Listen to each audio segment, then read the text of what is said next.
Have you noticed how we measure things without even thinking about it? Every day, we buy food by the kilogram and milk by the liter. So let's have a look at what measurement is. In ancient times, they used all sorts of ways to measure. Many people use the distance between their finger and thumb to measure length. They called it a span. But whose hand did they use? In the Middle East, they used carob seeds to weigh things. But what if they used other seeds? The Egyptians devised a way to use the pharaoh's forearm to measure length. They called it the cubit. Which was a big step forward. By using one pharaoh's arm, the cubit was always the same. But overall, there was still a big problem. Whether we swapped things in the school playground or traded goods around the world, it was hard to compare like with like. Clearly, a new way of measuring things in the same way everywhere was sorely needed. So, over 100 years ago, some clever people met and solved this problem once and for all. Which is why today we all now measure things the same way all around the world. Let's have a closer look at what they came up with. Their big idea was to use nature to define measures. For length and distance, we use the meter. But what is a meter? A meter was defined by the distance from the equator to the North Pole on a line through Paris. They measured the distance from the equator to the North Pole, and a meter is 1/10 millionth of that distance. They then made a standard meter rod, which became a standard to be used everywhere. In today's world, we need even more accuracy. The clever people found a way to define the meter without having to use a meter rod. Today, we use the speed of light. Light travels from the sun at almost 300,000 kilometers per second and still takes 8.3 minutes to reach the Earth. Light travels at a finite speed, and in a wave form, it has a frequency and a wavelength.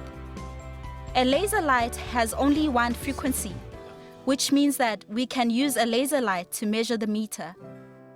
The same meter is the distance that light travels in 1/300 millionth of a second, and that is very accurate.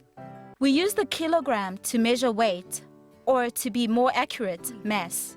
But where does the kilogram come from? The clever people defined mass in terms of the weight of water. 1 cubic centimeter of pure water was defined as 1 gram.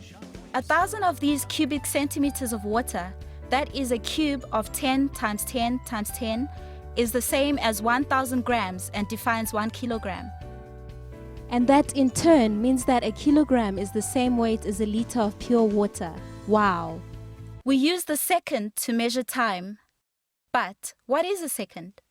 The Earth spins around its own axis, and each full turn we call 1 day and 1 night.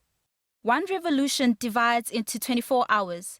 Each hour divides into 60 minutes. And each minute divides into 60 seconds. And that is how a second was defined. And we use clocks to keep it. Today, we have a much more accurate way to define a second, using frequencies. Remember that light is a wave that has a frequency and a wavelength. The frequency is the number of wavelengths per second.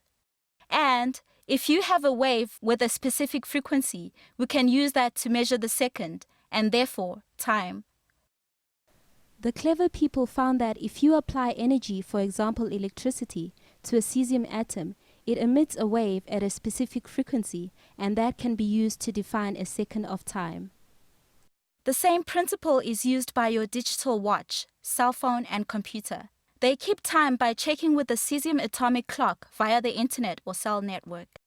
And they keep it accurate with a small built-in silica atomic. Let's have a look at electricity.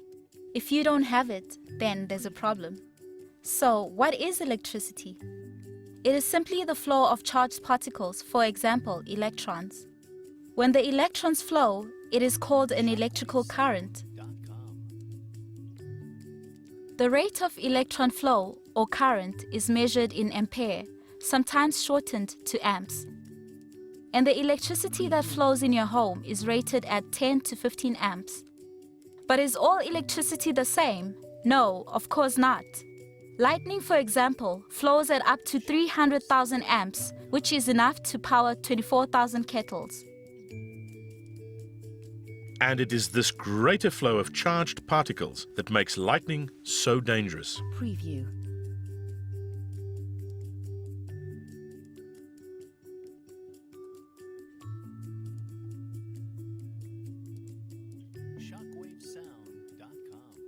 How do we measure temperature, which is a measure of warmth or coldness of something? The clever people decided to use the range from the freezing to the boiling point of water, which they called the Celsius scale. The boiling point of water at sea level is 100 degrees Celsius, and freezing point is at 0 degrees Celsius. At 0 degrees Celsius, water starts to turn into ice, which is a solid. And as water gets warmer, it starts to evaporate and turn to vapor, which is a gas. There is one special point where water can be a liquid, a solid, and a gas all at the same time.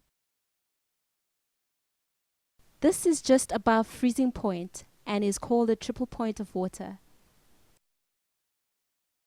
The smart people now know that temperature is related to energy, and the faster that electrons move, the warmer the material becomes.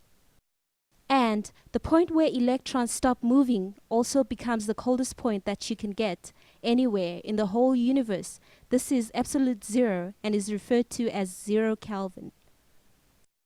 Because 1 degree Celsius is equal to 1 Kelvin, absolute zero is the same as minus 173.5 degrees Celsius. And the freezing point of water is 0 degrees Celsius or 273.15 Kelvin, and water's boiling point is 100 degrees Celsius or 373.15 Kelvin. And exactly 273.16 Kelvin is the triple point of water, and also used as the second defining point for the Kelvin scale. Light is measured in candle power, and the light from a standard candle equals 1 candle power. This is called the candela. A candle, though, shines all its light in all directions, which makes it fainter. Let's show you how to create a simple torch. A torch has a reflector on one side, so all its light is made to shine in one direction, which is why a torch looks brighter and why it is more useful on a dark night. Today, though, we use electric current flow through a thin wire to create light. This is called a bulb.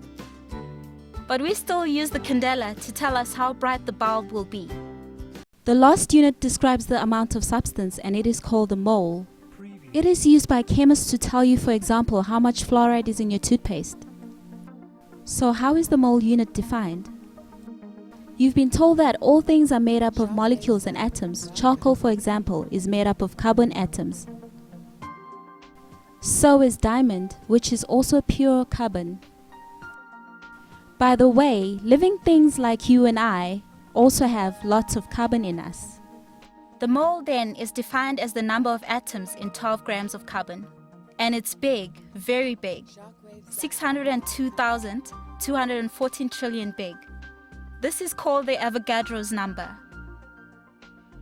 That's Avogadro, not avocado, which is a green fruit.